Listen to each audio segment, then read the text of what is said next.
E naquela hora o Espírito Santo falou, vocês precisam se arrepender por não estarem me buscando como deveriam. Eu vou dizer que me ofendeu ouvir aquilo. Eu estava no ano da busca. Eu tinha acabado de sair do maior jejum da minha vida. Eu estava lendo a Bíblia que nem um condenado. Quando digo que nem um condenado era isso mesmo. Porque eu tinha me obrigado a ler tantas vezes a Bíblia que eu tinha feito as contas. Eu ler tantas vezes aquele tanto de capítulo, eu sabia qual era a cota diária que eu tinha que pagar, senão não funcionava. E às vezes eram 2, 2h30, 3 da manhã, eu estava quase dormindo em cima da Bíblia, dizendo, não posso dormir, tem que gastar o tempo aqui. E naquela hora aquele negócio me incomodou, me chateou, me ofendeu. É lógico que eu não abri a minha boca para falar nada para Deus, mas o sentimento virou um alvoroço dentro de mim. Seja bem-vindo ao Sonic Fé. Se inscreva e compartilhe. Deixe seu nome e pedido de oração nos comentários. Queremos orar por você e por toda a sua família. A Bíblia não fala de prazeres somente na vida do não crente. Fala de um problema que isso pode se tornar na vida de um crente. Tiago, capítulo 4, verso 1, por exemplo, pergunta, de onde procedem as guerras e brigas entre vocês? De onde, senão dos prazeres que estão em conflito dentro de vocês? Todo dia alguém falou, pastor, prazer não dá conflito, dá satisfação? Falei, quando alcançado, sim. Mas enquanto você está na perseguição dele, conflito de você consigo mesmo, conflito de você com os outros, conflito de você com Deus. Porque quando queremos alcançar o prazer a qualquer preço, haverá conflitos. Quem está entendendo? Nós precisamos rever os prazeres que estamos buscando. Porque eu vejo muita gente espiritualizando, mascarando a usar promessas bíblicas. Algumas coisas não deveriam estar na sua vida. Gente, a Bíblia tem promessas de provisão e prosperidade. Não tem como negar isso, mas tem muito crente mascarando sua própria ganância, avareza, em nome daquelas promessas. E nós precisamos ter cuidado com algumas dessas coisas. Porque às vezes o evangelho tem se tornado uma desculpa para que a gente viva uma outra coisa que não é o evangelho, porque ela é antropocêntrica e não cristocêntrica, ela é egocêntrica, e Cristo é apenas a pessoa que eu e você precisamos para nos levar a alcançar as coisas que nós queremos, que não é bem Ele. Então, se quem não valoriza, não busca. Mas, por outro lado, quem valoriza, busca. E o que me impede de valorizar mais a Deus é a valorização das outras coisas, em detrimento de Deus. Em terceiro e último lugar, a pergunta prática. O que me ajuda, o que nos ajuda a valorizar mais a Deus? É óbvio que é o caminho contrário. A valorização de Deus, em detrimento das outras coisas. Uau, pastor Luciano, que revelação extraordinária. Que bom que alguém teve essa ideia que ninguém nunca pensou. É lógico que todo mundo pensou. Quase todo ano novo, quando começa, a gente promete. Esse ano eu vou orar mais. Esse ano eu vou ler mais a Bíblia. Esse ano eu vou frequentar mais a igreja. Esse ano eu vou estar mais compromissado com Deus e a obra. Esse ano talvez até jejue. Não é que ninguém pensou. O problema é que para viver isso aqui, não adianta eu e você termos apenas um consentimento mental e tentar viver isso com mera consciência humana. É aqui que entra a declaração do salmista. Tu me farás ver os caminhos da vida. Você só entra nesse lugar com revelação. Tu me farás ver, é quando Ele abre os nossos olhos que nós começamos a perceber na Tua presença a plenitude de alegria. A Tua destra, delícias perpétuas. Quando nós enxergamos, faz toda a diferença. Em Filipenses, no capítulo 3, nos versos 7 e 8, o apóstolo Paulo diz, mas o que para mim era lucro, isso considerei perda por causa de Cristo. Na verdade, considero tudo como perda, por causa da sublimidade do conhecimento de Cristo Jesus, meu Senhor. Por causa dele, perdi todas as coisas e as considero como lixo para ganhar a Cristo. Eu acho interessante que o apóstolo Paulo usa uma linguagem aqui que aparenta, a princípio, ser uma linguagem monetária, financeira, material. Ele fala de ganho, de perda. Ele fala de lucro, ele fala de prejuízo. Mas quando ele diz o que para mim era lucro, era ganho, considerei perda. Durante muito tempo eu achava que Paulo estava falando de pecado. Aquelas coisas que antes davam prazeres, bebidas, baladas, vícios, festas, prática da imoralidade. Ah não, descobri que no final isso traz morte espiritual. Então não é ganho coisa nenhuma, é um engano que leva à morte. Não é disso que ele está falando. Porque ele diz, eu considero como perda todas as coisas. Ele não está falando só do que é errado. E se você olhar os versículos anteriores, você vai descobrir que na verdade ele estava falando de performance religiosa. Mas o que ele está dizendo? Eu considero tudo que antes era importante, que eu valorizava, que eu dava importância. Essas coisas perderam o valor, desvalorizaram. Por quê?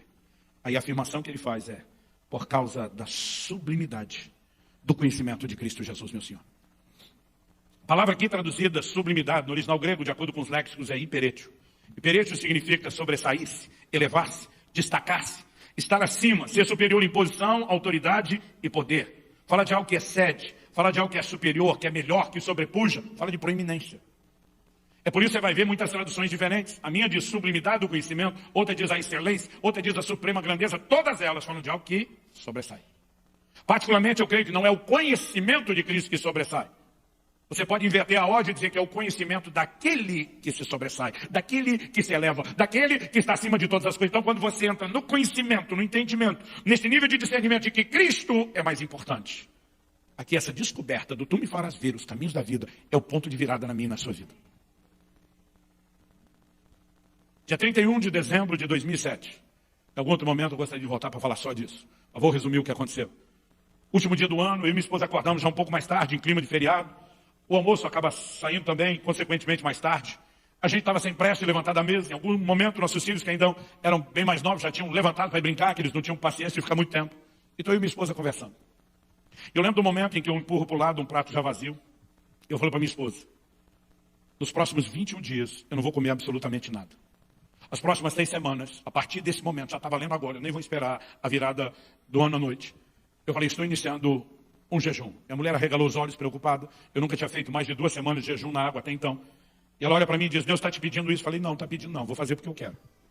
Eu olhei para minha mulher e falei com toda a seriedade, falei, 2008 será na minha vida o ano da busca. Eu vou buscar Deus como eu nunca fiz. Eu vou começar pelo maior jejum da minha vida. Mas eu falei, não vai ser só isso. Eu vou ler a Bíblia como eu nunca li, eu vou orar como eu nunca orei. Eu entrei rasgando a buscar Deus aquele ano. Em 2008, você tem ideia, eu li a Bíblia toda, de capa a capa, 2 vezes em um mês. Uma delas em 9 dias. Eu estava dedicado, determinado, vou fazer para Deus coisas que nunca fiz. E não havia passado muito tempo, menos de um mês, depois de terminar aquele que até então era o maior jejum da minha vida. Ainda me lembro, 19 de fevereiro, uma terça-noite. Estávamos numa reunião na nossa igreja que era apenas uma reunião com a liderança. Uma reunião de alinhamento. Em alguns momentos alinhamento doutrinário, em outros da visão, da motivação, do coração. E a gente tinha uma reunião que era rápida. Um momento de oração, entrava com a palavra e terminava. Não tinha louvor, adoração, oferta. A gente nem chamava de culto. Enquanto alguém estava orando na abertura, o irmão passou a mão no violão, olhou para mim com cara de pidão. E fez assim com o dedinho. Uma só. Me deixa cantar uma só. Eu olhei para ele de volta com a cara feia e fiz assim. Uma só. Tipo, nós não estamos aqui para isso. Esse não é o foco de hoje. Uma canção, não passe disso. Ele pega o violão no final da oração, começa a dedilhar e cantar uma canção. E todo mundo foi com ele, eu inclusive. Uma canção do Marcos Witt que diz, eu te busco. Te anelo, te necessito. Enquanto nós estávamos cantando, eu não sei te dizer o que aconteceu. Eu brinco que alguém lá no céu apertou o botão que ativa o modo glória da reunião. Num instante, numa fração de segundos, aquele ambiente mudou. Nós tivemos uma visitação do céu. Eu nunca vi nada igual, nem antes nem depois. Num instante, eu creio que nem se a gente tivesse ensaiado, combinado, coreografado, a gente conseguia reproduzir aquilo de forma tão simultânea. Todo mundo naquela sala começou a se ajoelhar, botando a cara no chão, ou prostrando mesmo, deitando, chorando, choro. Eu chorava que nem criança. Eu chorava quase convulsivamente. Eu não conseguia entender o que estava acontecendo comigo e com os outros. A gente nem terminou a canção. E eu comecei a questionar o Espírito Santo, o que é que o senhor está fazendo? Pronto, o senhor vai levar essa reunião. Eu quero entender para te acompanhar. E naquela hora o Espírito Santo falou comigo e disse, estou chamando vocês a um lugar de arrependimento profundo. Eu pensei, faz sentido. Essa choradeira com arrependimento. Falei, mas Deus, arrepender do quê? Arrependimento não pode ser genérico. Eu lembro quando criança, eu ficava assim, incomodado com alguns amigos de meus pais, que os visitavam e na hora de ir embora eles diziam assim, desculpa qualquer coisa. Eu dizia, o quê? Se fez uma coisa errada, peço desculpa pelo que fez, mas como é que alguém pede desculpa por qualquer coisa? E o arrependimento não é assim, você chegar para Deus e dizer desculpa qualquer coisa. Você tem que ser específico. Falei, Deus, arrepender do quê? E naquela hora o Espírito Santo falou, vocês precisam se arrepender por não estarem me buscando como deveriam. Eu vou dizer que me ofendeu ouvir aquilo, eu estava no ano da busca. Eu tinha acabado de sair do maior jejum da minha vida, eu estava lendo a Bíblia que nem um condenado. Quando digo que nem um condenado era isso mesmo. Porque eu tinha me obrigado a ler tantas vezes a Bíblia que eu tinha feito as contas. Eu ler tantas vezes aquele tanto de capítulo, eu sabia qual era a cota diária que eu tinha que pagar, senão não funcionava. E às vezes eram 2, 2h30, 3 da manhã, eu estava quase dormindo em cima da Bíblia, dizendo, não posso dormir, tem que gastar o tempo aqui. E naquela hora aquele negócio me incomodou, me chateou, me ofendeu. É lógico que eu não abria minha boca para falar nada para Deus, mas o sentimento virou um alvoroço dentro de mim. Tudo dentro de mim queria gritar, não fiz isso. Mas eu queria gritar para Deus, se não está bom, quando é que vai estar bom para você? É lógico que eu não falei. Eu aprendi desde criança a respeitar pelo menos 2 tipos de pessoas. Quem é mais velho que você, quem tem mais autoridade que você. E Deus é no mínimo as 2 coisas. Mas apesar de não ter falado nada, mordido a língua, só de subir aquele sentimento, Deus ouviu. O salmista diz, a palavra ainda não me chegou à boca, e tu já a conheces. Você não precisa falar para Deus ouvir. Você pensou, ele ouviu. Você sentiu, ele ouviu. Você vai sentir daqui uns 10 anos, ele já ouviu. E apesar de eu não ter verbalizado, ele respondeu a pergunta que não queria calar, como diz alguns. Eu vi uma frase que eu nunca mais vou me esquecer dela. Virou o título de um dos livros que eu publiquei em 2008. Até que nada mais importe. O Senhor me disse, quando você chegar ao lugar onde nada, absolutamente nada, é mais importante para você do que eu, você chegou ao lugar onde deveria chegar. Ele me disse, nesse momento, você não está avançando para lá. Ele disse, tudo que você fez foi melhorar sua performance. Você está quebrando seus recordes de jejum, seus recordes de oração, seus recordes de leitura bíblica, bíblica, mas isso não significa que seu coração esteja mais interessado em mim do que estava antes. E a casa caiu. Pra você ter ideia, eu passei 10 anos sem fazer nenhum jejum prolongado depois disso. Porque a gente tem a tendência de ir a extremos. Foi só quando 10 anos depois Deus começou a me mandar pregar essa mensagem. Eu estou diante da minha igreja, ensinando o povo sobre aquelas verdades e falando o que aconteceu. Eu digo, olha, foi naquela sala que hoje é do Ministério Infantil. A gente estava reunido ali em cima e eu estava contando. A lembrança daquilo me emocionou tanto. Daquela visitação, daquela presença de Deus. E emocionado dentro de mim, eu comecei a dizer, Senhor, muito obrigado. Pelo impacto que aquilo trouxe, mudou minha vida e o meu relacionamento com o Senhor para sempre. Eu estou resmungando dentro de mim enquanto eu prego. E nesse momento o Espírito Santo me diz, o que provocou aquela experiência foi o jejum. E dentro de mim, eu, como é que é? Ele diz, o que gerou aquela experiência foi o jejum que você fez. Falei, eu achei que não tinha valido nada. Eu não sei se algum pregador tem isso, às vezes está pregando para os outros e discutindo com Deus outro assunto enquanto prega. O Espírito Santo diz, eu nunca falei que não valeu nada. Eu só estava corrigindo a sua motivação. E naquela hora eu me senti um idiota, 10 anos, quase achando que jejuar era errado. Porque eu não tinha entendido o foco da correção naquele momento, em cima do altar. Eu entendi com toda a clareza possível.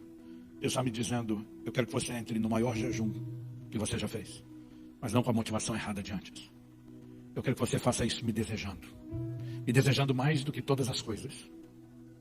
Pensei em algo que mudou a minha vida. Naquele momento eu sabia que agora não seriam 21 dias, seriam 40 dias de jejum. Porque estou mexendo no assunto do jejum. O jejum tem um propósito primário, que é buscar a Deus. Daniel diz, o anjo diz para ele que desde o dia em que você se dispôs a humilhar o seu coração e buscar a Deus, está falando do jejum. Em Joel 2,12 o Senhor diz, tornai-vos a mim, isso com jejuns. O propósito primário do jejum é buscar a Deus. E há muitos propósitos secundários que divergem. A Bíblia mostra jejuns para arrependimento, jejuns para consagração. Os dois são para vencer pecado. Os dois têm como propósito primário buscar a Deus, mas o secundário é diferente. Um está arrependendo do pecado já cometido, o outro está consagrando para não pecar. Um quer vencer o pecado que já o tinha vencido, o outro quer não ser vencido por aquele pecado. A Bíblia fala de Josafá levando o povo de Judá a jejuar em tempos de aflição. A Bíblia fala de Esdras levando o povo dos seus dias a jejuar por proteção. Salmo 35,5 fala de Davi jejuando em situações de enfermidade. Você vai achar muitos jejuns ou propósitos secundários do jejum. O que tem levado muitas igrejas a acreditar que o jejum só deveria ser praticado em situações emergenciais. Eu não creio nisso. É lógico que situações extremas requerem medidas extremas.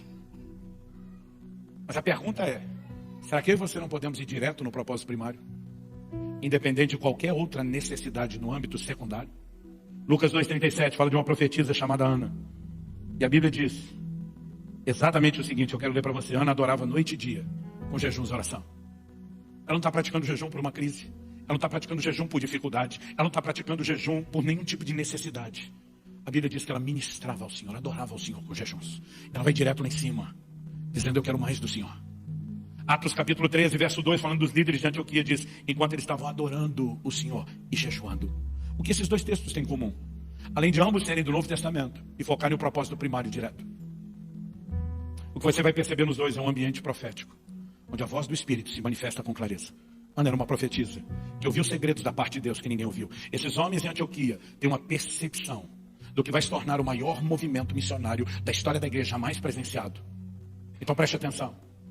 Pessoas que entram nesse lugar descobrem algo sobre o relacionamento e a sensibilidade para com Deus, que outros que não adentram esse lugar não costumam ter. O que eu comecei a perceber olhando para as Escrituras, que o poder da abstinência é que ele nos ajuda a deixar de focar só nos prazeres inferiores. E ele coloca a nossa atenção nos prazeres superiores. Paulo diz em 1 Coríntios 7,5, falando do casal cristão, e eu já vou encerrar. Não vos priveis um ao outro. Ele está falando da intimidade física, da vida sexual do casal. E de vez em quando a gente tem que lembrar que a Bíblia diz e colocar os pingos nos is. Casal casado cristão. A Bíblia está dizendo que essa área é para ter avivamento. Mas ele diz que a única coisa que justifica a pausa desse avivamento de deleites inferiores, ele diz assim, a não ser, talvez, por mútuo consentimento, os dois de acordo, para vos dedicardes à oração. A solução que o senhor está querendo dizer que quando o casal está em avivamento não pode orar? Não. Aqui ele tem uma vida de oração que é normal, mas quem quer dedicar, entrar nas águas profundas, às vezes tem que desligar um pouco do leite condensado para conseguir resgatar a percepção da doçura da fruta. Quem está entendendo a analogia? Qual o poder da abstinência na prática da vida cristã? Desintoxicar-nos de tantos deleites que concorrem com a percepção daquele mais profundo nível de delícias perpétuas, onde a plenitude e a alegria. Quem jejua com frequência e regularidade testemunha as mesmas coisas. As coisas materiais perdem absurdamente o seu valor e o seu fascínio. O chip muda na cabeça de quem jejua. O centro de gravidade da terra puxa para baixo. O centro de gravidade do reino de Deus puxa para cima. Pensar nas coisas que são do alto. Buscai nas coisas que são de cima. Eu quero encerrar com uma frase de um camarada chamado Edward Farrell. Ele diz: quase em todos os lugares, em todos os tempos, o jejum sempre ocupou um lugar de grande importância, visto que ele se encontra estreitamente relacionado com um profundo senso religioso. Talvez isso explique a negligência do jejum no nosso tempo. Quando o significado de Deus diminui, o jejum desaparece. Mas eu vou dizer em contrapartida, que quando o significado de Deus ressurge, a cultura do jejum é resgatada. A maior recorrência do jejum no Novo Testamento, ela está relacionada ou com a disposição de conhecer e entender a Deus de uma forma nova. Paulo, quando se converte, passa 3 dias trancado, sem comer nem beber. E não é de admirar que ele também passe a entrar num nível de percepção e revelação diferenciado. Algo que eu comecei a descobrir com a frequência e intensidade nos jejuns é que o profético e o lugar da voz de Deus se manifesta de uma forma diferenciada. Eu tenho vivido experiências de Deus falar coisas que não está falando para mais ninguém.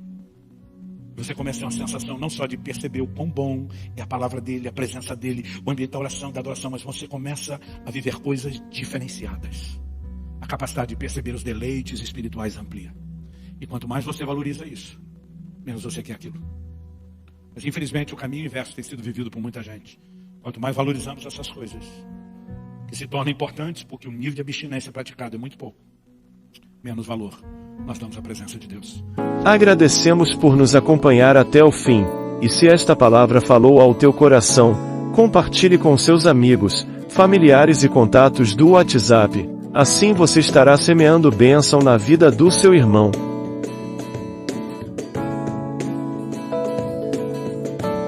Até o próximo vídeo. Deus abençoe sua vida.